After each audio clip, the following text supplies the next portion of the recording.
নামাজের সময় বাজানো যাবে না মাইক, নামাজ চলাকালীন মাইক বা ঢাক বাজালে কড়া পদক্ষেপ, পোস্টে দাবি করেছেন ইসকনের ভাইস প্রেসিডেন্ট। নামাজের 5 মিনিট আগে বন্ধ করতে হবে ঢাক ও মাইক। দুর্গাপুজো নিয়ে বৈঠকে এই সিদ্ধান্ত বলে দাবি ইসকনের। বাংলাদেশ সরকারের কড়া নিন্দা ইসকন। আরো একবার জানিয়ে রাখতে চাইব, বাংলাদেশ সরকারের ফতোয়া পোস্ট করেছে ইসকন। বাংলাদেশের স্বরাষ্ট্র উপদেষ্টা মোহাম্মদ জাহাঙ্গীর আলম চৌধুরী তিনি কি বলছেন এই বিষয়ে শুনে নেব।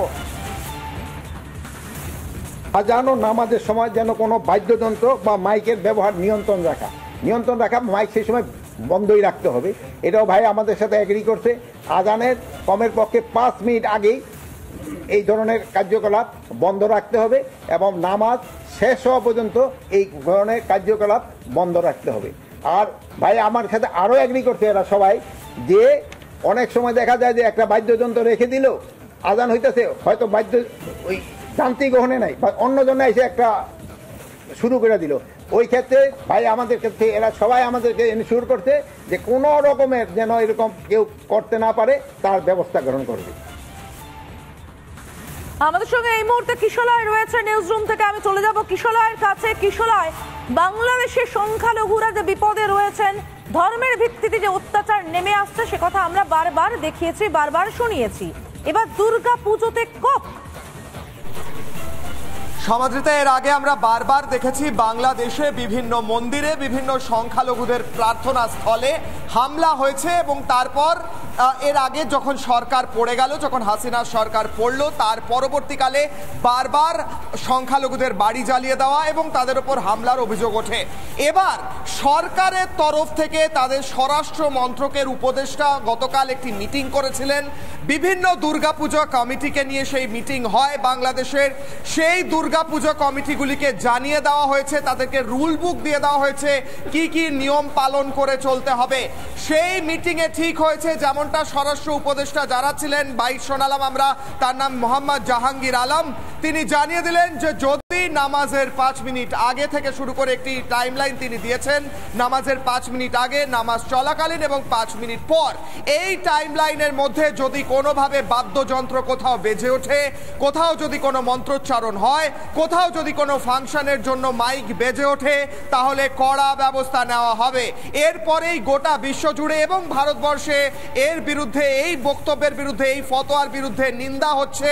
তার কারণ এক প্রকারের ফতোয়া জারি করা হলো। ভারতবর্ষে আমরা কখনোই দেখিনি কোনো এক সম্প্রদায়ের অনুষ্ঠান চললে আরেক সম্প্রদায় নিজেদের অনুষ্ঠান করতে পারবে না। বিশ্বে এটা কোথাও হয় না, গণতান্ত্রিক দেশে। বাংলাদেশ এতদিন নিজেদের গণতান্ত্রিক বলে দাবি করে এসেছে। এবার কি তবে বাংলাদেশের সিস্টেম চেঞ্জ হয়ে যাচ্ছে, নতুন কোনো ব্যবস্থার এস্টাবলিশমেন্ট হচ্ছে কিনা প্রশ্ন উঠছে। তার কারণ এবার নিয়ম হয়ে গেল দুর্গা পুজোর সময় এই 5 দিন বা 6 দিন যতদিন উৎসব চলবে ততদিন নজর রাখতে হবে নামাজ চলাকালীন 5 মিনিট আগে এবং 5 মিনিট পরে যেন কোনো বাদ্যযন্ত্র, মন্ত্রোচ্চারণ কিংবা কোনো রকম শব্দ না করা হয়। নিয়ম বেঁধে দিল বাংলাদেশের স্বরাষ্ট্র মন্ত্রক। এবং এই বিষয়টা ইসকন একেবারেই ভালো করে চোখে দেখছে না। এই ফতোয়ার বিরুদ্ধে পোস্ট করেছে ইসকন। কলকাতা ইসকনের ভাইস প্রেসিডেন্ট রাধারমন দাস কি বলছেন আমরা শুনে নেব।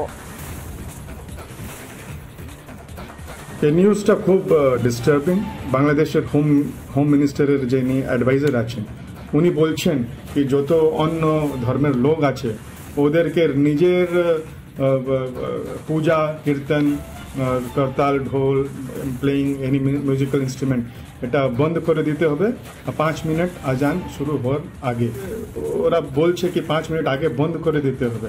আমরা আশঙ্কা জাতাই কি এটা এর প্রিটেক্সট নিয়ে অনেক মিথ্য আরোপ লাগানো হবে। এ ল পরে কি আজানে আগে 5 মিনিট আগে সবকিছু বন্ধ করে দিতে হবে অন্য ধর্মের রিচুয়ালস, তো এটা খুব দুঃখনীয়। বাংলাদেশ সরকারের ফতোয়া, বাংলাদেশের স্বরাষ্ট্র উপদেষ্টা মোহাম্মদ জাহাঙ্গীর আলম চৌধুরী কি বলছেন আরো একবার শোনাবো আপনাদের।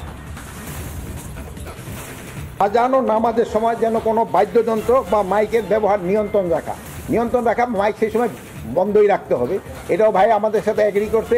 আজানের কমের পক্ষে 5 মিনিট আগেই এই ধরনের কার্যকলাপ বন্ধ রাখতে হবে এবং নামাজ শেষ হওয়া পর্যন্ত এই ধরনের কার্যকলাপ বন্ধ রাখতে হবে।